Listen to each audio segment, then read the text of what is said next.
Good morning, everyone.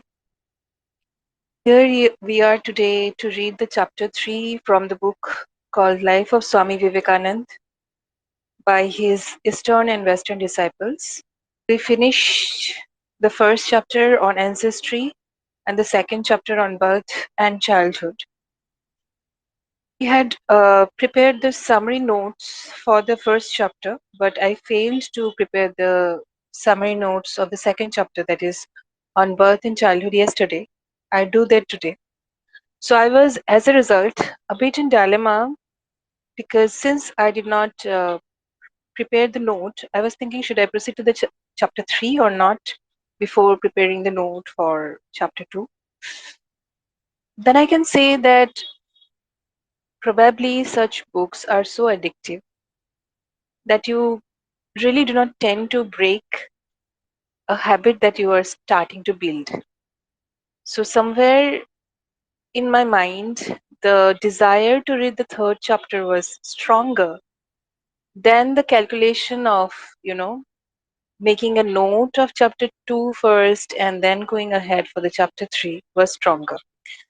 So as a result, here I am with the third chapter, Early Education and Glimpses Spirituality. It starts from page number 27 and it continues till page number 45. So let's begin.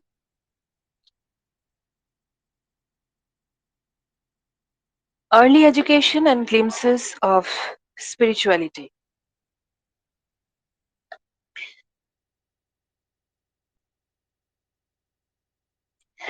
In 1871, when Narendranath was 8 years old, he entered the ninth class, equivalent to the present primary class 2,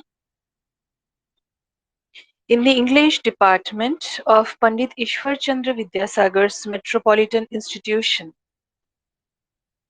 Just give me a moment.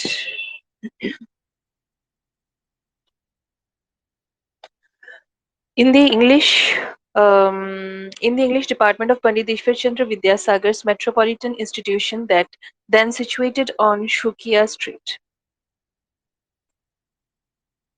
Vidyasagar School was famous at the time, and so it was that boys of Noren's family used to be students there. During the first days of Noren's attendance at the Metropolitan Institution, his father dressed him in trousers, but every day they got torn owing to his high spirits. He was unusual in his restlessness. At school, he never really managed to sit at his desk. It was a sort of compromise between sitting and standing, with frequent change of position. When he played furiously. Among the games were marbles, jumping, running, boxing, and cricket, at the last of which he had been proficient from his early youth. It was left to him to arrange the play program for the following day. Quarrels often arose as they do among boys, and it was to Norin that the others came for settlement. He disliked quarreling. Above all, he could not bear to witness a physical fight. If such a climax occurred, he would rush between the contending parties, often at the risk of blows from both sides, but he was master of such situations, for he had learned boxing even at this early age. He was the foremost boy amongst them all, in all things. His exceptional intelligence was at once recognized by both teachers and classmates. He was the first, not only in play, but in studies as well. To those whom he loved among his fellows, he was kindness itself. Should anyone become hurt or ill in a party he had taken for a boyish excursion, he would give up the prospect of fun to attend on him. For instance, one day he went with 20 or more boys to see the Calcutta fort. One of the party complained of pain, while others joined in a laugh at the sick boy's expense and went ahead. Left alone, the boy sat down on the ground, his pain growing worse. Noreen had gone with the party. But suddenly he turned and said, "It may be that he is seriously ill. You boys run on. One of us must go back to him. So I will go." He retraced his steps just in time. The boy had been overtaken with fever. Norrin assisted him, half carrying him to a carriage nearby, and took him home. Around this time, he also saved a child and its mother from being by a carriage and seriously injured. Hastily snatching the child with one hand, he pulled the mother out of the danger with the other. It was this spirit of self sacrifice in Norrin that made him the idol of his fellows, and so deep was the impression he made upon most of them that later on in their college days they followed his lead in matters of grave importance.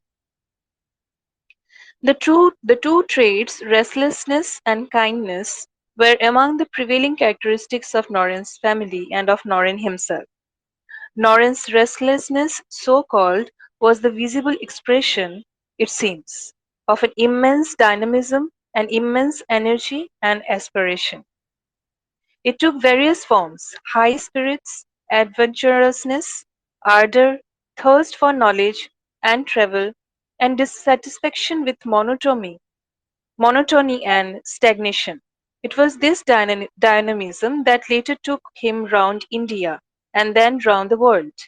It was this dynamism, again, that created in him a spiritual restlessness, the same restlessness that is at the back of the Hindu monk's struggle for complete liberation and is only satisfied by the realization of the infinite.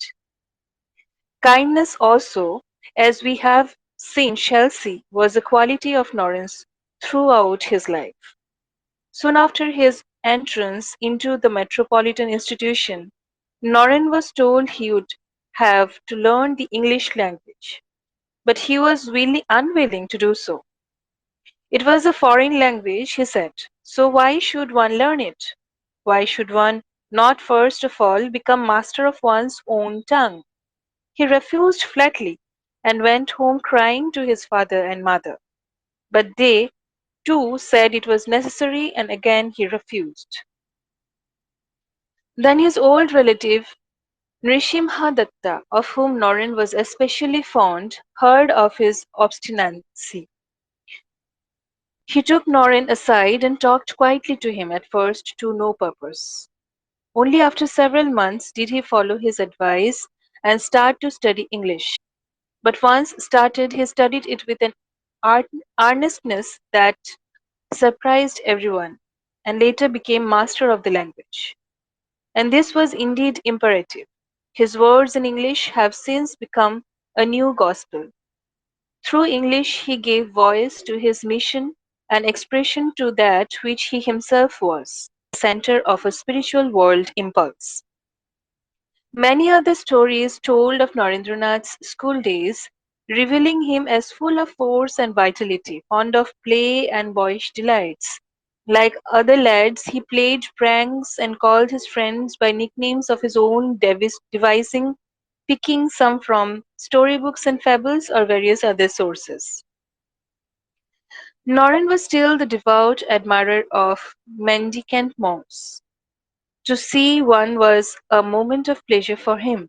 If the meeting took place at his home, he would anticipate and fulfill the sadhu's needs as far as he could. And the monks always blessed him, for his eyes spoke volumes, and it is in the eyes that the monks see the soul reflected. The longing to be a monk himself was always in Norin. He often thought of the time when he would be free to follow that life. In his boyish fervor, he would tell his friends what he would do, where he would go, and so on, and to sing his companions also. Often would he ask a newcomer to the metropolitan institution if there was an ancestor in the family, more particularly a grandfather, who had adopted the sannyasi's life. If the reply was positive, Norin would regard the new lad with special favor. Sometimes the boys would get together and in play try, by reading another's palms, to foretell the future. Norin was the chief palmist of them all. He told them that he would be monk. There was no mistake about it. See, he would say triumphantly, there is the sure sign of sannyasi. And he would point out certain lines on his hand, which an old man had once told him were characteristics of the tendency to monkhood. Others were also eager to learn their fate in this respect. All of them wanted to be sannyasis because Norin wanted to be, but as fate would have it, they were to be disappointed. Even at this early age, Norin evinced impatience with superstition and fear, no matter by popular tradition, as he himself expressed it to a disciple in later years. From my boyhood, I have been a daredevil. Otherwise, could I have attempted to make a tour round the world almost without a penny in my pocket? An incident that occurred around this time is illustrative of his daredevilry, which is to say, courage and independence of thought and action.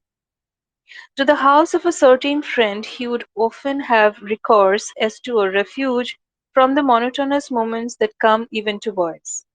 There was in their compound a favorite tree from which he loved to dangle head down.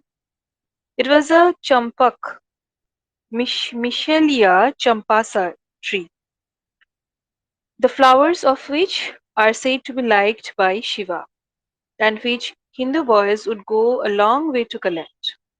It was the flowers of this tree that Norin also loved. One day, as he was swinging from the tree, the old and nearly blind grandfather of the house recognized his voice, which he knew and loved so well. The old man was afraid that the boy might fall and that he might himself might lose his champaka flowers. He called Norin down and told him that he must not climb the tree again. Norin asked the reason. The old man answered, because a Brahmaditya, which is a ghost of a Brahmin, lives in that tree, and at night he goes about dressed all in white, and he is terrible to look at. This was news to Norin, who wanted to know what else this ghost could do besides wander about. The old man rejoined, and he breaks the necks of those who climb the tree. Norin said nothing, and the old man went away smiling to himself in triumph. As soon as he had gone some distance, Norin climbed the tree again just to spite the ghost of the Brahmin. His friend remonstrated, the Brahmaditya is sure to catch you and break your neck. Norin laughed heartily and said, what a silly fellow you are. Don't believe everything just because someone tells you. Why, my neck would have been broken long ago if the old grandfather's story were true. Only a boyish lark, it was, true, but significant when viewed in the light of later developments.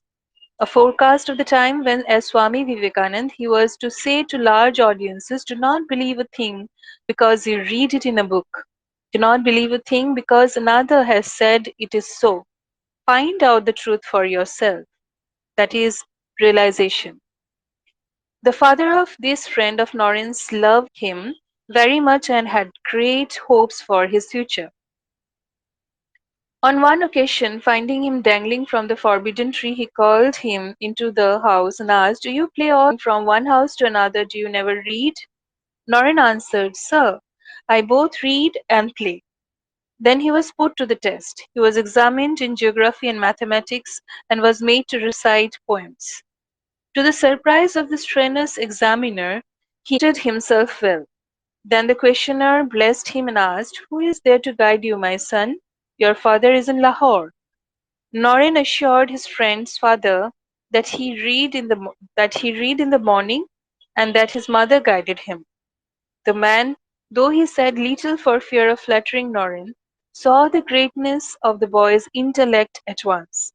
He watched Norin's career with keen interest and saw fulfilled what he had predicted when he gave his blessings. My boy, you will be a man among men. I give you my blessings. Norin could indeed both read and play. He manifested remarkable alacrity In preparing his daily lessons, 1 hour being sufficient for him to master them, he had a prodigious memory. He could read through a book very fast and in no time have it memorized. Small wonder then that he could be the foremost student in his class at school and still have long hours left for fun. Only during 2 or 3 months before examinations did he apply himself strenuously to his studies. He showed proficiency in English, history, and Sanskrit, but had great distaste for mathematics, and in this he was like his father, who was wont to speak of mathematics as grosser's craft. Although Noren generally kept good health, he suffered from chronic dyspepsia for some years. During this time, at the Metropolitan Institution, he became very thin and felt a strong craving for certain foods that were especially harmful to him. This, however, in no way depressed his nature, neither his studies nor his vitality suffered. He was energetic as ever and as merry, as kind and as courageous. Not all of Noren's recreation involved his strenuous physical activity. In childhood, he had a fine hand for drawing pictures. He also had a melodious voice and could pick up a song by listening to it once at a theatrical performance. With his Noren mingled intimately. Whenever there was leisure at school, he either played with them, told stories, sang songs, or made them laugh with his expert mimicry. Often he teased his friends or played pranks on them, but he never harmed anyone. And through it all, he would draw everyone to him, making them his own. In 5 minutes, he could win anyone over. He could outwit anyone in talk, and none could outwit him. He had wonderful presence of mind and seemingly endless capacity to extemporize, and never be morose. He knew very well how to make others laugh, and he kept all his classmates charmed. In him there was immense pent up strength. In London, many years later, Swami Vivekananda told Mr. E. T. Study, one of his English disciples, "Well, Study, in my childhood I used to observe an inexhaustible force arising in me, overflowing my body air. I used to become restless and could not keep quiet. This was why I used to fidget all the time. If I had nothing to read, I would turn to making mischief. If I had been made to sit quietly for 3 or 4 days, I would have either become seriously ill or have gone mad. My insides would all the time vibrate, as it were, and make me restless to do something." But even in the midst of extreme restlessness, he was occasionally noticed to have been overwhelmed by some inspiration, as though his mind had travelled far away from his body. He then appeared to be gazing at something in the air, and his face would turn so grave that, to the dismay of those watching him, all his laughter and fun would vanish. Sometimes, after keeping quiet for a while, he would speak out, "I shall become a king. I do this. I shall do that." Or he would go on prattling, "This has to be done that way. This will be done this time." It would seem that his words at those times had no relation to anything he had been saying or doing just before. Sometimes he would burst into loud soliloquy. At these times he would become a different boy, as it were. When that mood would pass, he would return to normal and stand blinking and wrinkling his face in embarrassment, and then he would become the same naughty Billy again. Observing him behave like this now and then, his playmates, either out of affection or mockingly, would often call him Pagla Bile, which means crazy Bile. "Bile is a very good boy," they would say. "He is great in laughter, fun, and merrymaking, but he is a bit crazy. Sometimes there is no knowing what he will say." There were many trying experiences in Noren's boyhood, but none more so than that which he had one morning in the classroom. The incident shows the boy's innate fortitude and the difficulty of intimidating him. One of the teachers of the institution was a man of very ugly temper and given to beating the boys severely when he thought that discipline was needed. One day, as he was severely castigating a boy, Noreen began to laugh from sheer nervousness, so revolted was he by the exhibition of brutality. I repeat, one day, as he was severely castigating a boy, Noreen began to laugh from sheer nervousness, so revolted was he by the exhibition of brutality. The teacher now turned his wrath on Noreen, raining blows on him, and demanded that he promise never to laugh at him again. When Noreen refused, the teacher not only resumed the beating but seized him by the ears as well, even going as far as lifting the boy up from the bench by them and damaging one ear, so that it bled profusely. Still Noreen refused to promise. Bursting into tears of rage, he cried out, "Do not pull my ears! Who are you to beat me? Take care not to touch me again." Luckily, at this moment Pandit Ishwarchandra Vidyasagar came in. Noreen, weeping bitterly, told him what had happened then. Taking his books, he declared that he was leaving the school for good. Vidyasagar took him to his office and consoled him. Later, an investigation was made to the disciplinary measures obtaining in the school, and steps were taken to prevent any repetition of such incidents. When Noreen's mother, in whom he always confided, heard of it, she was greatly incensed. She begged the boy not to return to the school and went the following day as though nothing had happened. For a long time his ear did not heal.